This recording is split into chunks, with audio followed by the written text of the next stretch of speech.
Bonjour YouTube, je vous retrouve cette semaine pour un nouveau bilan de la semaine passée. Donc ça c'était le bilan de la semaine précédente et on va passer à la nouvelle semaine donc pour voir ce qui s'est passé sur l'entraînement. Donc déjà pour ceux qui ont suivi les vidéos, un changement de format, un changement de plan d'entraînement.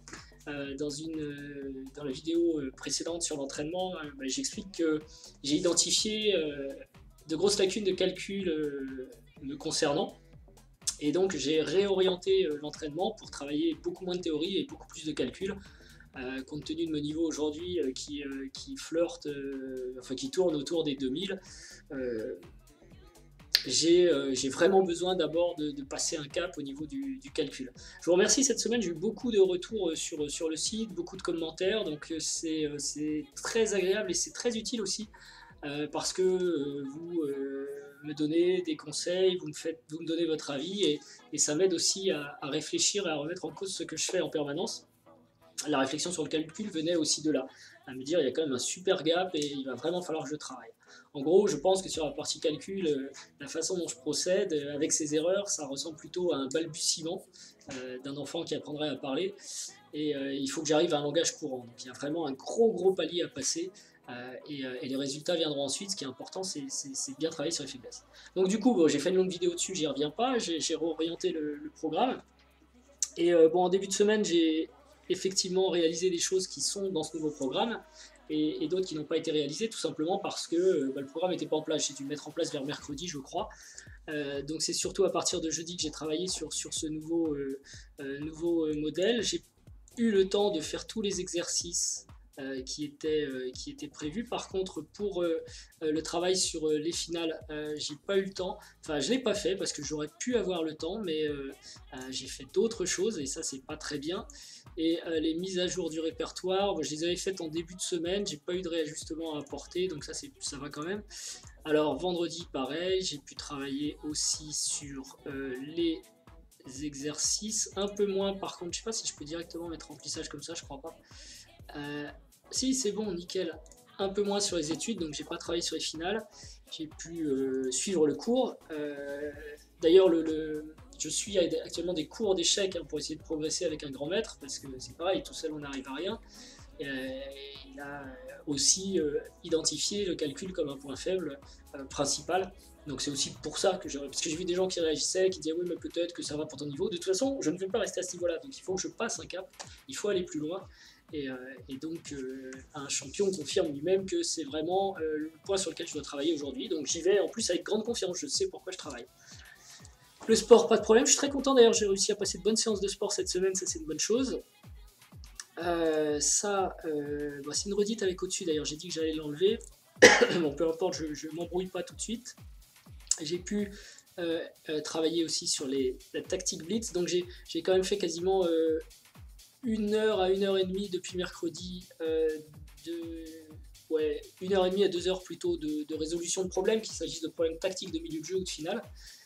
Donc ça commence à être vraiment des grosses sessions de travail. Donc je les limite à une demi-heure par type, hein, une demi-heure de blitz, une demi-heure de standard, une demi-heure de finale. Je vais faire une demi-heure de défense aussi, parce qu'il y a des problèmes de défense, ça c'est assez intéressant. Et prochainement je ferai une vidéo dessus d'ailleurs, enfin j'ai un petit truc, mais je vais travailler aussi sur la prophylaxie, c'est-à-dire résoudre des diagrammes à l'envers, parce que souvent dans nos parties on n'a pas forcément un coup gagnant à trouver tout de suite. Par contre il faut vraiment qu'on identifie les menaces de l'adversaire. Et je pense que cette forme de tactique est très importante aussi, elle est plutôt négligée dans les exercices. Donc moi je vais l'intégrer à mon planning et voir ce que ça donne. Mais en tout cas, pour pas que ce soit trop monotone, je change de séance toutes les demi-heures, ça calculé à la pendule, de sorte à ce que ce soit quand même dynamique. Parce que si on se met devant un bouquin de problèmes et on se dit je fais 2 heures de problèmes, on s'ennuie, on s'endort, on passe à autre chose. Donc on essaye de papillonner. Tandis qu'une demi-heure, c'est chronométré, finalement ça passe vite sur des problèmes standards qui sont un peu complexes. On peut même parfois en résoudre que 3 ou 4. Donc finalement c'est très dynamique. Donc encore beaucoup de tempo blitz, je disais, c'est bon, ça a été fait. Alors ensuite l'exercice en profondeur, non, je n'ai pas travaillé sur la profondeur, j'ai pas eu, alors c'est pas vraiment que j'ai pas eu le temps, mais j'ai travaillé plus longtemps en fait sur les autres domaines, j'ai fait beaucoup d'analyses sur les parties que je venais de jouer, et de la pratique qui n'était pas prévue, lecture stratégique tous les soirs, j'essaye de lire en fait avant de dormir un petit bouquin de stratégie. Alors je ne me contente pas de le lire d'ailleurs parce que à l'aveugle, on voit pas bien forcément ce qui se passe dans les parties, donc je le lis et j'ai à côté de moi la tablette justement, une appli avec un échiquier qui me permet de jouer et la partie et ses variantes pour bien comprendre ce dont parle l'auteur. Les répétitions de finale, je ne l'ai pas fait non plus, donc je vous rappelle c'était la mise en place du plan, donc j'ai pas eu le temps vraiment de tout mettre en place, mais enfin on est majoritairement dans le vert et j'espère pour cette semaine que je vais avoir que du vert. La semaine précédente c'était pas terrible, cette semaine c'est un peu mieux et la prochaine ce sera encore plus fort. Donc samedi, pas de problème, j'ai pu travailler sur les finales, faire des exercices des puzzles standards. Grosse session de sport, c'était un entraînement club juste avant les compétitions qui vont commencer la semaine prochaine, donc je vais conserver une pratique en compétition mais beaucoup plus modeste et relax cette année. Donc j'ai pas encore d'ailleurs regardé mon planning de compétition et je vais faire des compétitions le week-end, donc sur ces créneaux libres du samedi ou du dimanche. Et forcément, l'entraînement revêtra une importance particulière, puisque quand il est assorti de sanctionné par la compétition, ce que tout le monde me dit d'ailleurs pour les échecs, il faut que je fasse une vidéo pour expliquer d'ailleurs une chose, eh bien on est encore plus motivé pour l'entraînement. En aparté, oui, beaucoup de gens me disent et la compétition aux échecs et la compétition, donc je vais réexpliquer dans une autre vidéo mon processus, mais clairement je suis des conseils que j'ai trouvés sur le web, sur un site que j'ai trouvé vraiment très intéressant pour comment essayer d'aller assez loin et essayer... alors obtenir un titre, c'est vrai, parce que la chaîne s'appelle Chess.me, mais d'abord si c'était correct ce serait I Am Chess, hein, International Master Chess. Et le titre, en fait mon réel objectif c'est d'arriver à jouer aux alentours de 2400 FIDE, pas forcément Lichess comme le signalaient certains. Aujourd'hui, je suis dans la phase préparatoire qui doit durer 2 ans selon ce site sur l'entraînement, donc je ferai une vidéo pour expliquer ce qui doit se passer pendant ces 2 ans. Et ensuite, les 5 années suivantes vont être consacrées à la compétition. Mais il y a des étapes, et pour l'instant, je suis effectivement pas dans une étape compétitive, mais dans une étape de préparation. C'est aussi ce qu'on trouve en coaching, c'est aussi ce qu'on trouve dans le sport. On se prépare d'abord, ensuite on monte en puissance avec des compétitions de préparation, ce que je commence doucement à faire avec le semi-rapide par exemple, ou des cadences semi-lentes comme le 50 minutes par exemple, KO. Et ensuite, vraiment, on se lance dans la compétition. Mais il y a des cycles avec aussi du repos et on repart, on analyse, on tourne. Il ne faut pas non plus se jeter à corps perdu dans la compétition en pensant que ça va suffire. Donc là, moi, j'étais vraiment dans une phase initiale de création de la connaissance et de la compétence avant de pouvoir accéder à un échelon supérieur. Bref, donc ça dure 2 ans. C'est vrai, les gens voudraient que ça commence tout de suite. Non, si on est sur un plan à 7 ans, on doit procéder par étapes, et effectivement ça paraît un peu long, ça l'est, mais parce qu'il y a beaucoup de travail, et vous êtes nombreux à le dire, je suis bien loin d'être au niveau où je vais arriver, c'est tout le principe du truc, donc c'est l'idée. Ok, donc je reviens à ce qui s'est passé de toute façon la semaine dernière, donc les études, j'ai dit ça a été fait, là en fait le problème ici de cette ligne c'est qu'il y a une redite qui n'est pas utile.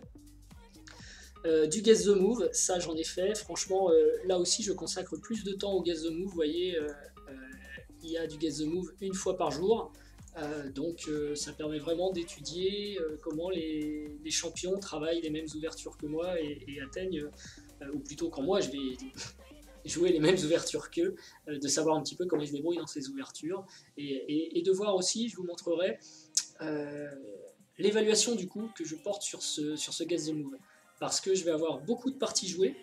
L'application que je vous ai présentée de Guess the Move permet de noter la partie que vous réalisez, donc voir quelle est votre note moyenne sur une partie, et j'ai décidé de regrouper ces notes moyennes par ouverture, pour voir finalement quels sont les débuts dans lesquels je me débrouille le mieux, comment intuitivement je trouve, ou par le calcul, je trouve les meilleurs coups, et donc connaître les ouvertures et les variantes où je suis plus à l'aise. Et ça c'est super important aussi, parce que finalement son style, souvent on croit qu'on est tactique, on croit qu'on est stratégique, mais je crois plutôt que tant qu'on n'a pas atteint son plafond, on n'est rien du tout. C'est plutôt au top niveau qu'un joueur va exprimer son style, qui lui est propre. En dessous de ça, on peut tous progresser dans tous les domaines, on peut progresser en finale, on peut progresser en stratégie, on peut progresser en tactique, et donc on n'a pas vraiment de style, on croit, on a des goûts bien sûr, mais on peut se tromper finalement sur la vraie nature de son style, et des mesures objectives réalisées sur les exercices permettent de révéler un domaine où finalement on se débrouille mieux qu'un autre, et ça peut être intéressant. Voilà. Et dimanche, comme j'avais fait une bonne semaine, là, les jeudis et vendredis j'avais beaucoup travaillé, je m'étais couché à plus de 3 h du matin. En fait le sport du dimanche est passé à la trappe, ça a été de très intéressants reportages sur Charlemagne sur Arte, en famille, et de la sieste et de la promenade. mais ça m'a pas fait de mal non plus, donc un dimanche, on va dire, de repos pour réattaquer aujourd'hui sur de grandes ambitions de ce nouveau programme très ambitieux. Donc voilà, mis en place mercredi, a priori pas mal réalisé sur la fin de semaine en zone test, on va dire, et on va essayer d'enlever les petits points rouges pour faire mieux la semaine prochaine. Alors le suivi de l'erreur radar, on verra après les ratings, donc je vous propose un petit graphique désormais. Un petit graphique sur l'évolution des ratings online dans l'année, puisque j'ai commencé à les mesurer, vous vous souvenez, début janvier, mais plus pour vraiment le jeu. Donc en 2016, j'étais début de 2016 vers 1300, ça a monté progressivement jusqu'à 2000. Et donc là, on voit le début d'année, donc la progression est moins rapide. Mais on la voit tout de même. Alors attendez, je vais mettre sur pause, je vais faire quelque chose. Voilà, donc l'évolution des ratings, des classements de cette semaine. Donc sur Lichess en standard, j'ai joué que 3 parties en fait, que j'ai toutes perdues. Donc évidemment, ça n'a pas monté. Je suis passé à 2057, donc j'ai perdu 30 points. Bon, c'est pas extrêmement significatif non plus. J'ai joué des joueurs plus forts jusqu'à 2300. J'ai plutôt fait des gaffes. Enfin, donner des pions à un coup, mais bon, 3 parties, c'est pas hyper significatif. C'était une semaine où il y avait de la fatigue, les résultats étaient pas... Mais bon, 3 parties, il n'y a pas de résultat si on joue, et voilà. C'était quand même des parties intéressantes en termes d'apprentissage, qui révèlent que... qui me permettent de notamment construire mon erreur radar pour progresser. Le blitz sur Lichess, donc j'en ai longuement parlé dans les autres vidéos, c'est pas quelque chose que je fais sérieusement, c'est pour m'amuser, je le fais souvent très tard quand j'ai envie de me défouler de ça, défouloir, c'est autre chose. Toutefois j'ai quand même gagné des points cette semaine, c'est un miracle, plus 24 points, mais encore une fois c'est pas un classement auquel j'accorde beaucoup d'importance. Le tactique blitz par contre, donc on a vu que j'en ai fait beaucoup plus cette fois, des séances depuis le début de la semaine, j'en ai fait tous les jours en fait. J'en ai fait tous les jours la semaine dernière et j'ai fait beaucoup de tactiques et de calculs la semaine dernière, notamment à partir de jeudi, puisqu'il y avait du calcul sur des exercices en temps non limité, sur des études de finale, sur des exercices en temps limité. Le Guess the Move, c'est encore du calcul, la pratique, c'est encore du calcul. Donc j'ai quand même fait beaucoup de calculs la semaine dernière et je vais continuer sur ce rythme. Et alors là où je suis étonné, c'est que par exemple sur le Tactic Blitz, donc j'étais à 1696, enfin on va dire 1700, et je suis passé à 1764. Donc là il y a quand même une modification significative, 68, parce que ne serait-ce qu'il y a 2 semaines, alors que j'en faisais épisodiquement, on va dire, je me trouvais à l'aise sur les problèmes de 1650, on va dire. Et donc là 110 points de plus sur ce site. Sans être pour autant à l'aise, parce que pour ceux qui en font, le Tactic Blitz sur Chess Tempo, le classement peut vite tomber, vous ratez 4 ou 5 exercices de suite et vous perdez 100 points aussi. Par contre pour les reprendre, c'est par coup de 1 point, un demi-point, 1 point et demi, parfois on trouve la bonne solution mais pas assez vite, on perd quand même des points, donc c'est long de monter. Donc d'ailleurs c'est ce qu'on voit ici sur ce petit trait là, donc le Chess Tactique du coup avance plus vite. Donc les courbes en fait plutôt en jaune c'est la résolution de problème et plutôt en bleu c'est plutôt le jeu. Donc le jeu en standard, le jeu en blitz et puis en jaune ici le tactique standard et le tactique blitz. Donc justement le tactique standard il augmente je crois également si on en prend la courbe et effectivement la courbe elle vient d'un autre fichier mais peu importe. Tactique standard donc je suis passé à 1908 au lieu de 1880 donc je regagne 28 points. Bon j'avais perdu 28 points la semaine dernière. On est dans la bonne tendance, et on voit d'ailleurs sur un mois, vous voyez, ça devient intéressant un mois. Une semaine après l'autre, ça ne sert pas forcément à grand chose de comparer, puisque ça descend, ça remonte, ça redescend, quelle que soit la nature de la courbe.